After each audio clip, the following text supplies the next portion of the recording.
Selamat malam Pak, perkenalkan nama saya Andre Jeremy Gultom dari kelas 5 online Teknik Informatika. Nomor induk mahasiswa 2110555-2010-64. Izinkan saya mempresentasikan tugas saya yang berkaitan dengan ujian tengah semester, yaitu tentang soal kewirausahaan.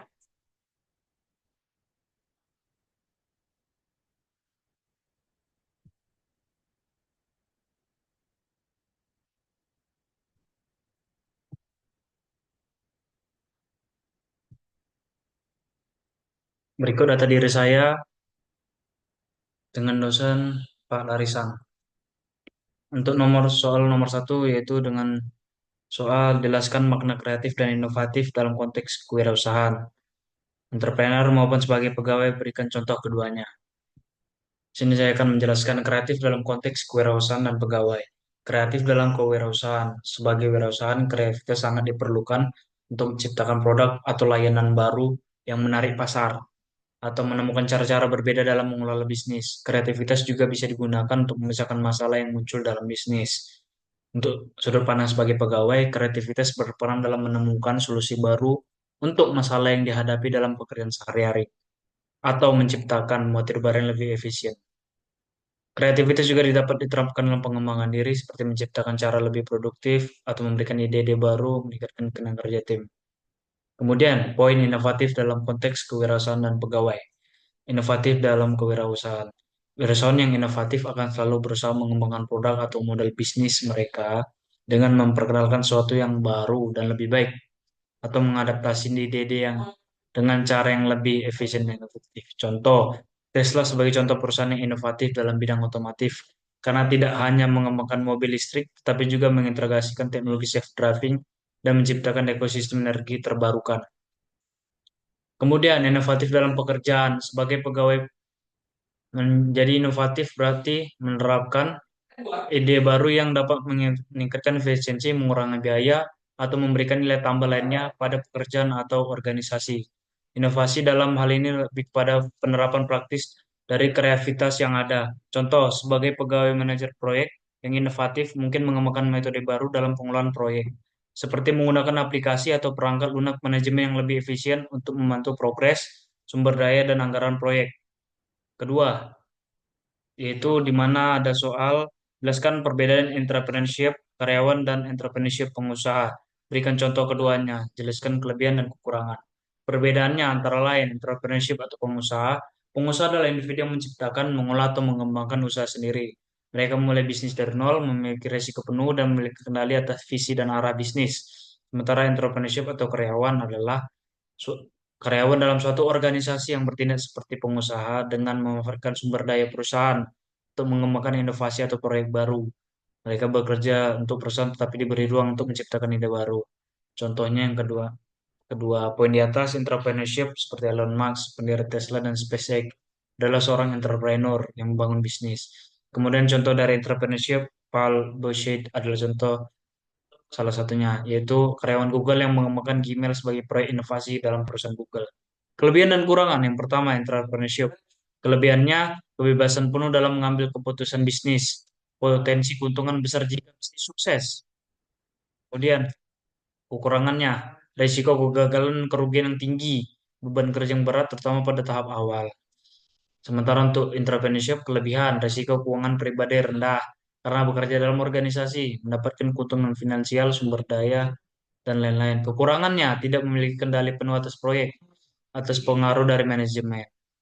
Kemudian, untuk soal nomor tiga, jelaskan karakteristik yang diperlukan sebagai wirausahaan sukses.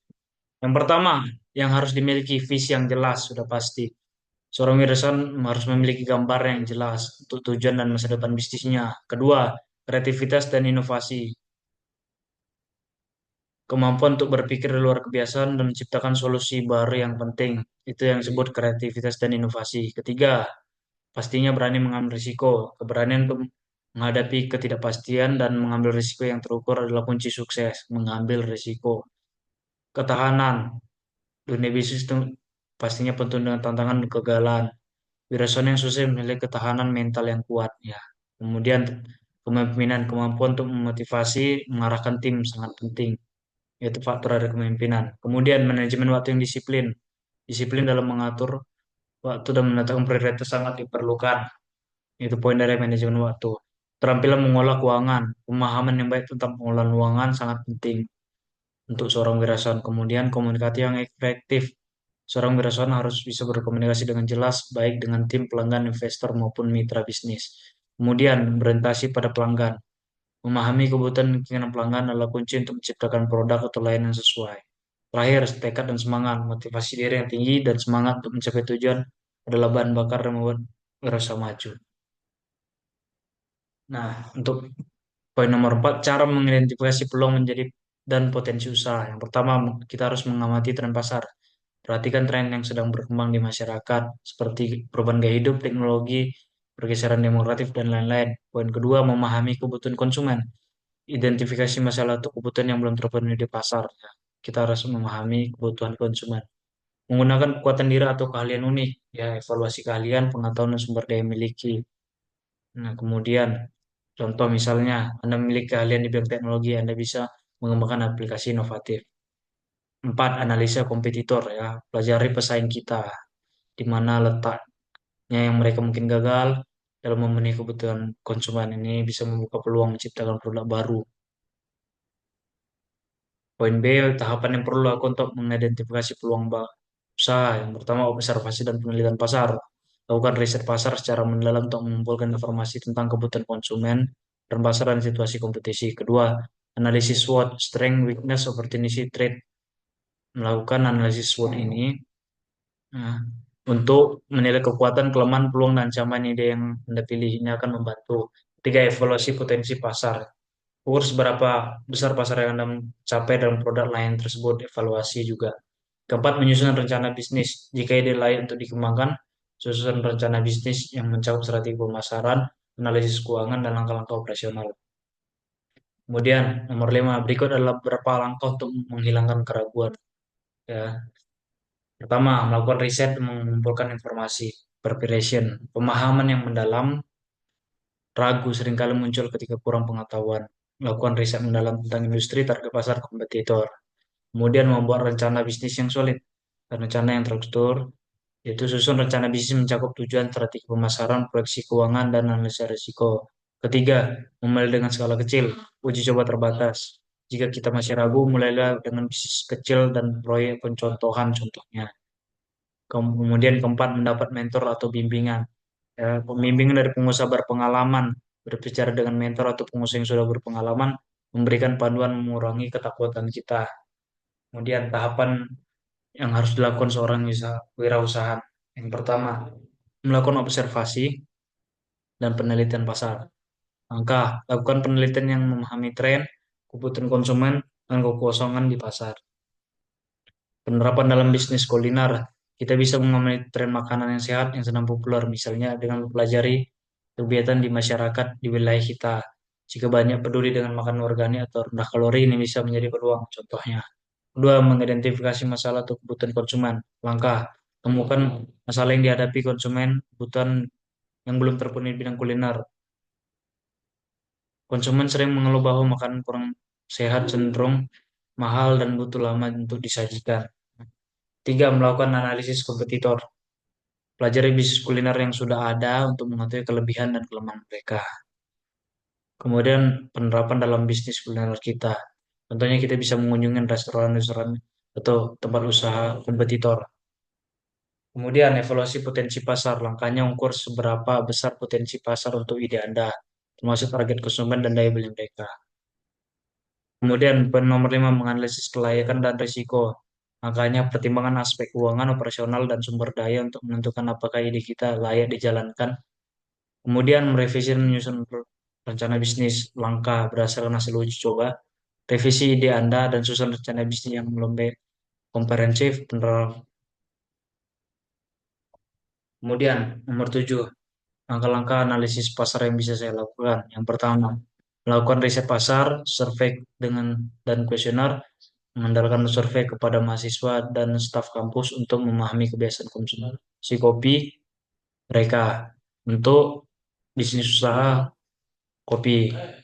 Dua, observasi lapangan, mengamati kebiasaan mahasiswa di area kampus seperti waktu sibuk, tempat favorit, berkumpul jenis lain yang mereka nikmati. Ketiga, analisis kompetitor, meneliti coffee shop yang sudah ada di sekitar kampus untuk memahami kekuatan dan kelemahan, dan mengidentifikasi apa saja yang mereka tawarkan biar unik. Keempat, analisis tren pasar, melihat tren konsumsi kopi di kalangan anak muda seperti popularitas minum berbasis susu, nabati, kopi spesialitas, atau cemilan sehat yang menjadi pasangan kopi. Identifikasi target pasar potensial. Yang pertama, mahasiswa pasti. Mahasiswa adalah target utama karena mereka menghabiskan banyak waktu di sekitar kampus. Preferensi mereka meliputi minuman kopi dengan harga terjangkau, wifi gratis, suasana mendukung belajar atau diskusi. Kedua, dosen atau staf kampus. Dosen atau staf kampus sering melayani kebutuhan tempat rehat rapat singkat. Penawaran khusus contohnya seperti diskon untuk staf kampus.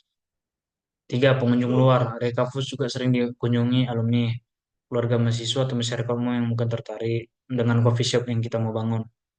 Menyediakan menu bervariasi atau promosi bisa menarik mereka. Yang C, strategi pemasaran yang akan diterapkan. Satu, promosi di media sosial. Seperti Instagram dan TikTok, membuat konten visual yang menarik seperti foto man, suasana kafe, dan video pendek tentang kegiatan coffee shop. Kedua, diskon dan promosi khusus. Diskon mahasiswa memberikan potongan harga kepada mahasiswa jika menunjukkan kartu identitas. Kemudian, kegiatan dan acara di coffee shop. Melakukan acara seperti open mic night, diskusi workshop kreatif untuk menarik minat mahasiswa.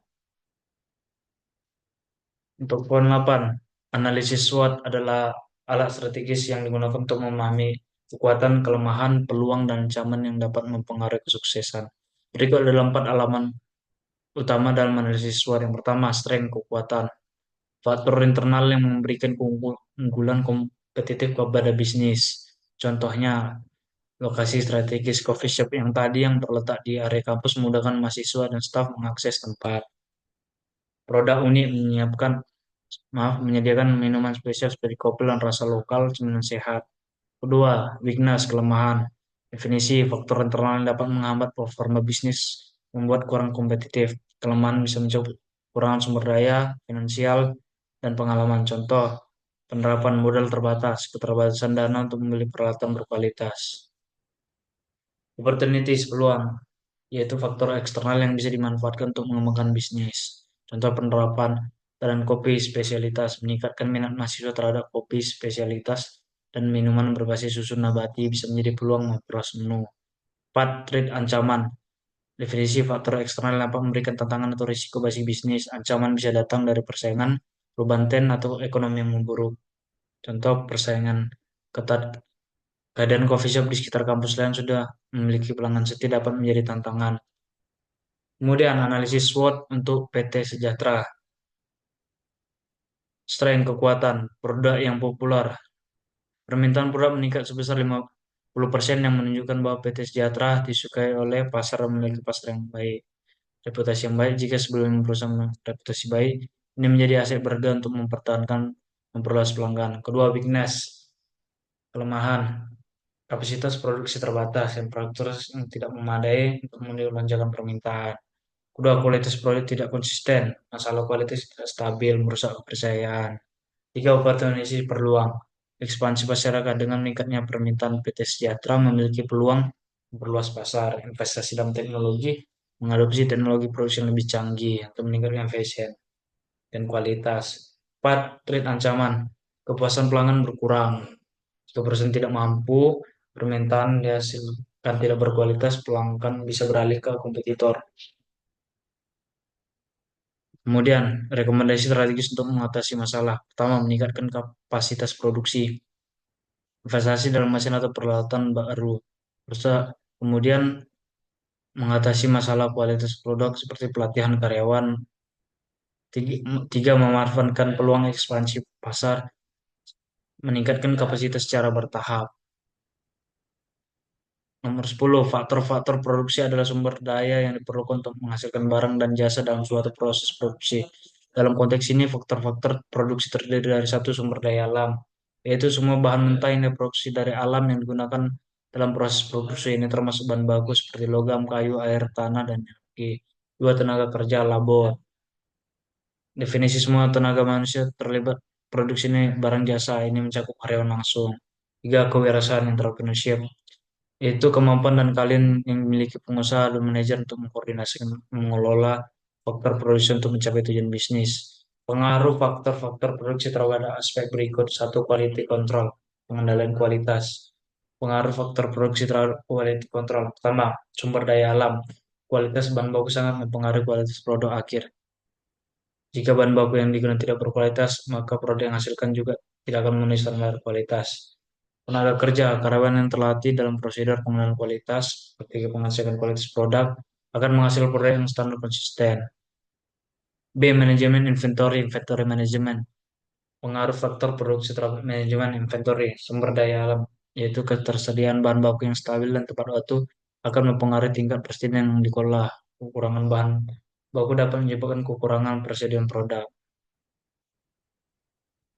Kemudian poin efisiensi proses industri, pengaruh faktor industri terhadap efisiensi produksi, yaitu sumber daya alam, ketersediaan bahan baku yang berkualitas akan diakses temui waktu tunggu bahan baku meminimalisir gangguan dalam proses produksi. Kesimpulan, faktor-faktor produksi memainkan peran sangat penting dalam perencanaan produksi karena mereka mempengaruhi kualitas produk, efisiensi proses, dan pengelolaan inventory.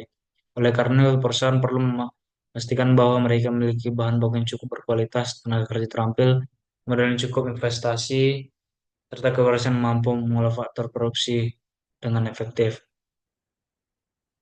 Sekian Pak, sedikit dari saya. Jika ada salah kata mohon dimaafkan. Terima kasih.